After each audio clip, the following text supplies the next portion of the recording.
Today, I have the opportunity to talk to someone involved with both of those clubs, Bryn Law, who is a Wrexham supporter and a lifelong fan of that club, and is he also the voice of Leeds United for their media team. So, Bryn, it seems like everything is going right for Wrexham right now. I mean, we watched the FA Cup game against Sheffield United. That was just a fantastic game, and I mean, they deserved to win that game in my eyes, and now they have to go to a championship side in the FA Cup in the replay, and right now, as we speak, they do look like they're poised to get promoted into the Football League. I want you to talk about just how everything's gone this season, the immediate reaction. I don't want to talk about Ryan Reynolds and Rob McElhenney quite yet, but just this season, the success they've had. What's it been like as a supporter for Wrexham? Well, it's been brilliant. I mean, I've got a bizarre contrast going on now because I commentate on all the Leeds United matches and I occasionally commentate on Wrexham games. I do some work for the BBC covering Wrexham, but I go as a fan. So as we sit here now talking, I am in the midst of, I was at Altrincham watching Wrexham from the terrace behind the goal on Saturday. Then I was at the City Ground watching Leeds play Nottingham Forest in the Premier League on Sunday. And then I'll be at the FA Cup replay at Sheffield United as a fan on Tuesday. And then on Wednesday, I'll be at Old Trafford watching Leeds United take on Manchester United in one of the big games in the Premier League. And in one set of fixtures, I've got the team that I've supported since saw my first game in 1979. In one set, I've got that team that is pretty much winning every game currently. And then I've got Leeds who are really finding it difficult to get anything on the board currently. So that, I mean, talk about a roller coaster ride as we describe it. I'm riding that roller coaster at the moment, and it means that I can't watch any game without a sense of impending doom. Frankly, either Leeds or Wrexham. But what I would say about Wrexham is it's a glorious thing that's going on there at the moment. The sense and the mood around the football club, and you hopefully got that sense and mood from that Sheffield United FA Cup tie. Because and I've been going to watch the club, as I say, for a long, long time, and that's as good an atmosphere as I've experienced at the racecourse ground. Just the sheer kind of joy around the whole thing, where we had the grounds full, and everybody's everyone's singing for a start, and that's quite a rarity. You don't often get the whole stadium singing. That's in football in general, because there's the posh seats where people don't get involved, and then there's other areas maybe where it's a family stand or whatever. But on that particular occasion, the whole ground at various times was singing and chanting and getting behind the team, and that's the engagement from the community. And what's happened with the team this year is that it's been strengthened again. You know, it's not too complicated. They brought more good players in, more players from a higher level, and so the team in the league has been in really good form, and the table tells you that. It's a crazy league. It's a really crazy league. One team gets out of that league automatically, and then the other one has to battle through an end of season playoff. So there's no margin for error at the top, and there's even less margin for error this year than there has been for many, many years, because Wrexham should be flying high. They've lost only 2 games all season. They should be miles ahead of everybody else in terms of the points on the board, but they're not, because Notts County have only lost 1 game so far all season. So they are putting on a fantastic effort themselves, and are more than matching Wrexham in terms of the pace set at the top. I mean, Wrexham have games in hand, and they currently, as we speak, would put Wrexham above Notts County. But it's been a crazy situation between those 2 clubs. So when we went to Altrincham, we knew that earlier in that Saturday afternoon that Notts County had gone away to Torquay and had a man sent off, but had still managed to just scrape home to a 2-1 victory thanks to a penalty. And so we went to Altrincham, Wrexham that is, knowing that they put another 3 points on the board, and that if we didn't get another 3 points at Altrincham, then as a bit of a gap opens up, even with the games that we have in hand on them. So the pressure was enormous on that Wrexham game at Altrincham, much bigger than those FA Cup matches. I mean, for somebody like me who's just desperate to see them get promoted, the FA Cup games are great. And I was there when Wrexham beat Arsenal, the very, very famous FA Cup upset. I was on the Kop end behind the goal for that particular game. And that was brilliant, because at that time we were in the Football League. We were at that higher level. We weren't very good, but we were in it. And that was a brilliant day. And now, though, there's only one priority for Wrexham this season, And the FA Cup stuff is a glorious distraction, but it's no more than that. The only priority this year is that the football club has to get promoted. So we enjoy the games. The game against Coventry was magnificent, the 4-3 win in the third round. The game against Sheffield United was another fantastic game, but I actually could watch that and enjoy it. And I'll watch the second game against Sheffield United and I'll enjoy it regardless of the outcome.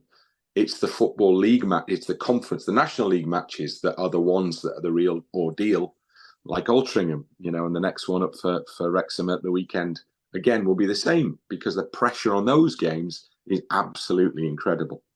Going back a little bit, Bryn, you said the excitement in these games is palpable, and you said hopefully you got a taste of that in the FA Cup game. And honestly, as a writer here at World Soccer Talk, we get a taste of that not even watching Wrexham, because so many people are attached to this documentary, Welcome to Wrexham, that they feel like they have been lifelong supporters of Wrexham, like you. Of course, they haven't quite as long as you, but it's impressive the connection that so many viewers here in the United States have with a small town team that's in the 5th division of the soccer over there. I want to ask about the community, though, the community of Wrexham building around this team. Upon Ryan Reynolds and Rob McElhenney's arrival at Wrexham, what has changed in the community outside of just what you see on the pitch?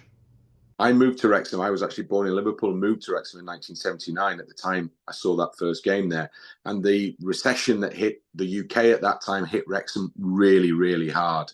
So Wrexham had steelworks, Wrexham had coal mines, Wrexham had a lager brewery. You'll have seen the Wrexham lager sort of aspect in the documentary series, no doubt. And that was a famous lager. It was the first ever brewed commercially available lager in Britain, and that was the Wrexham lager. So people in the town, felt the drink was synonymous with the town, but so were the other things. The heavy industry was synonymous with the town as well, and they all disappeared in the space of a few years when I'd first arrived there. And the impact was pretty bad, to say the least. Things shut down, loads of people were out of work, high unemployment levels, high poverty levels, and the football club went with it, because when I arrived, the football club was playing in the second tier of the English game, the Championship as is now. And the first game I saw was in that division. The second game I saw, there were 20,000 people at the second game I saw. The third game I saw 20,000 people at that. So we were right up there. That was the highest level the club had ever played, and they were there all too briefly. I think it was 4 seasons. And the impact of the recession was even on that, because crowds started to dip from that 20,000 figure, quickly went down to much fewer, and the club began to slide down the leagues as well, and has never really properly recovered. There have been better periods in the club's time since, but always teetering on the brink of being back in that kind of really, really bad situation, to the point that the club nearly went bust on a couple of times. So the town has been on the same ride as the football club has in many senses. The recession impacted the football club. People didn't have money to go and watch the games, so the crowds dropped right down. I've been in the race course watching a game in the Football League, so higher level than they're at currently, with less than 1,000 people inside the stadium. So it didn't happen very often, but it did happen. So we're on the climb back again now, but it's taken a long time. The gates in the non-league setup have actually been very, very good, considering it's not the league, it's non-league. But they've got sensationally good recently, and that is all part of the bigger picture that you alluded to there. The sense that people have now that they can have some pride in the place they come from. And there's a real reason to that. We've always looked to the football club in Wrexham to provide that. They took everything else away. If you had pride in your work and you were a steel worker, they took that away. If you had pride in your work and you were a coal miner, they took that away. If you had pride in the fact you worked for Wrexham Lager, they took that away as well, because they closed the brewery down. It's back again now. Other people, local people, have put it back on the map. So we've all collectively kind of got together to try and get the town back on its feet. But the impetus provided by Rob and Ryan's everything that they've brought has been just remarkable. So the place now, the town, I mean, you walk the streets of the town now, and it's not too much of an exaggeration to say everyone's got a smile on their face, because everyone's enjoying this. Everyone's enjoying this experience. Everyone's enjoying the limelight. So many people in Wrexham now have popped up in the Welcome to Wrexham documentary series. I see them at games still. They're no different. They haven't changed. They've got agents or anything like that. But they've enjoyed the exposure, and I think they've come across really well in the series. They've come across as being down to earth, humble, hardworking, good people. Hopefully, just good people. And that's been my experience at Wrexham. The football club's a major part for me. I've lived in Leeds for 30 years. I've been away from Wrexham a long time. Leeds to Wrexham is 100 plus miles. So in American terms, not a massive distance, but in UK terms, right. Significant. So I have to travel back. My mum still lives there. My mum is 83 years old. She's got a season ticket at Wrexham. So she's still going. She used to go with my dad before he passed away. So there's that kind of link that everybody has. It's a family thing. It's a generational thing. I took my two girls, even though they were brought up in Leeds, I've taken them to matches. And there is a real buy-in to the football, because there was anyway, but now it's incredible, because now it's given everybody a focal point. And you're seeing that in terms of the fact you can't get a ticket for any of the games now, home or away. And there's just excitement. And when you walk the streets of Wrexham these days, you used to see young children wearing, well, not just young children, adults as well, wearing Chelsea shirts or Manchester City shirts, or when I first arrived there, it might be Liverpool shirts or Manchester United shirts, whichever the other big clubs are in vogue at that time. But now when you walk the streets of Wrexham, you see Wrexham shirts. Children are wearing Wrexham shirts. The adults are wearing Wrexham shirts. So you can see it. You see that would not have happened. There have been times when I've been following Wrexham where people would laugh at me when I arrived in the pub in a little village that I grew up in just outside of Wrexham, saying, "Why are you still following them? They're useless." And that's when they were playing at a higher level than they are now. So the club's been through the ringer somewhat, but at the moment, everybody is enjoying what's going on. The whole place is. And I've met Ryan and Rob, and I had a quick chat with Rob about kind of going forward, because they're very keen to stress that this is, as they said in the BBC interview before the Sheffield United game, a decades-long project, which was reassuring for everybody. But the project is not just about the football club, as I understand it. The project is about the community and in trying to improve the place that people live in, as well as the football club at the same time. And they're very much invested in that aspect of it as well. I mean, it's so exciting. It's just unbelievable, really. It's funny to hear you talk about the Wrexham shirts in Wrexham, because even here in the United States, those have become a pretty hot commodity. I know they cost upwards of $500 on reseller sites, because everybody wants to get their hands on a Wrexham shirt because there's so many fans over here. And you talk about walking through the city and seeing these Wrexham shirts. I want to ask you about any potential tourism, because we've had people talk to us about how they've gone over to Wales, to Wrexham, just to visit the racecourse ground, and I can't comment on whether or not they've been able to get their hands on a ticket, which you say are pretty hard to come by. But do you see any upward ticks in tourism in Wrexham over there? Oh, that is incredible. This bit is absolutely incredible. Because yes is the answer. I mean, there were a whole group of Canadians who were at a Wrexham game that I was at recently. I mean, dozens of them, and they're coming over again. And people are now anecdotally bumping into Americans all over the place, taking pictures of the racecourse. Wayne, the now very famous landlord of the turf in the stadium, who's someone I know, he's talking about the fact that they're getting 30 visitors a day, overseas visitors a day, into the pub. And so we do now. I mean, it beggars belief, frankly, because I'm going to be absolutely honest with you. It's a great town with a really good heart, Wrexham, but there are prettier places.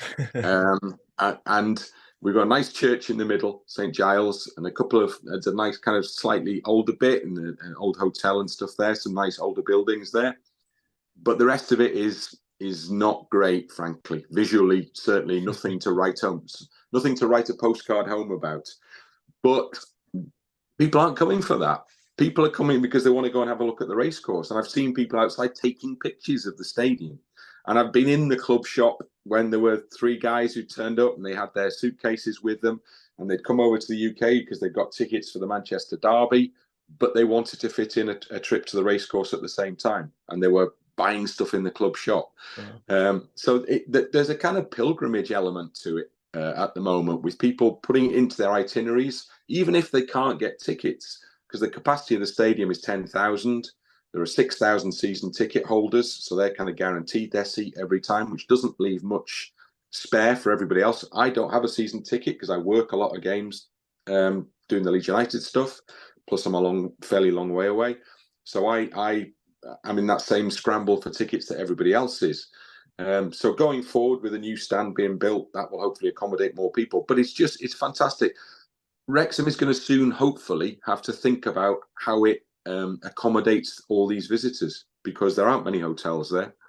There isn't much choice on that basis. But people, are going to have to start thinking about these things, restaurants and places for people to go. It's a beautiful area, by the way, North Wales. Wrexham is right on the edge of somewhere absolutely, utterly fantastic. One of the most beautiful, I've travelled widely, and it's one of the most beautiful places I've ever been is North Wales. So we're at the gateway to that. So that there is something going for not just the town, but what lies beyond the town, the further west you go. So towards Snowdon, or a Wyddfa as they call it now, the Welsh name. That area is absolutely breathtaking. So if everyone works together, this could be something really special indeed, frankly, from that tourist perspective.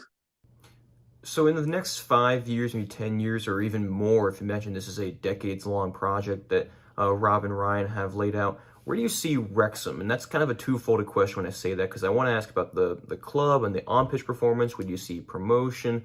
I know people on Twitter like to joke, oh, I can't wait to see Wrexham play against Manchester United in the Premier League. I know it would be at least 4 years down the road, and almost certainly more than that if it does all go well. But then not just on the pitch, but also off. You already talk about accommodating these tourists, building restaurants, updating the race course. Just where do you see the future of Wrexham in not only the near future, but also the distant? Well, the first thing that needs to be done is that the club, and it sounds an obvious statement to make, but the club needs to get out of the league it's in currently. Now, in one sense, we would be swapping trips to Dorking. At the moment, we've been in this league for 15 years, and it's a little off the map in terms of the clubs you play against very often. So we do come up against teams who play for places, represent places that I would struggle to find on a map of the UK. And that's one of the issues around playing in the league that we play in. If we get up to the next level, to the Football League, there's greater financial input because there's actually a significant TV deal in place, broadcast deal in place in that tier currently. But also we play against more recognisable names. Some clubs maybe have fallen on slightly harder times, but places that have had Football League clubs, so operating at half decent level for many, many years. So we get back at that level that we occupied previously for many, many years before we dropped into this National League. We've got to get out the National League. That's the first bit of that. To begin the journey forwards, that's the key bit of the next stage of the journey. But going hand in hand with that, that's a football dream that we have. But going hand in hand with that is what we're already seeing, the potential redevelopment of the stadium, because nothing much has happened to the stadium in terms of work on it. I could still sit in the same seat in the stand behind one of the goals that I sat at in my very first game in 1979, because that stand is still there. I would imagine my seat is still there because it's not changed at all since 1979. And that applies to all but the one side of the ground. Nothing. The two other stands are exactly as they were. So the redevelopment job is beginning. That's very exciting because it's a great venue. It's been a football ground since 1864. It's got fantastic history attached to it because of that. It's the oldest international venue still in use in soccer. And so there's all that to build on, because by improving the infrastructure, you also improve the cash flow and the income streams that you can bring in, because you can get more fans in the ground, but you can entertain them, the better hospitality for them when they arrive there, the match day experience becomes better. So all those things help encourage hopefully more people to come and watch games and to spend money when they do. And then hand in hand with that, the stadium redevelopment is part of a bigger redevelopment project for the town itself, the city as it is now.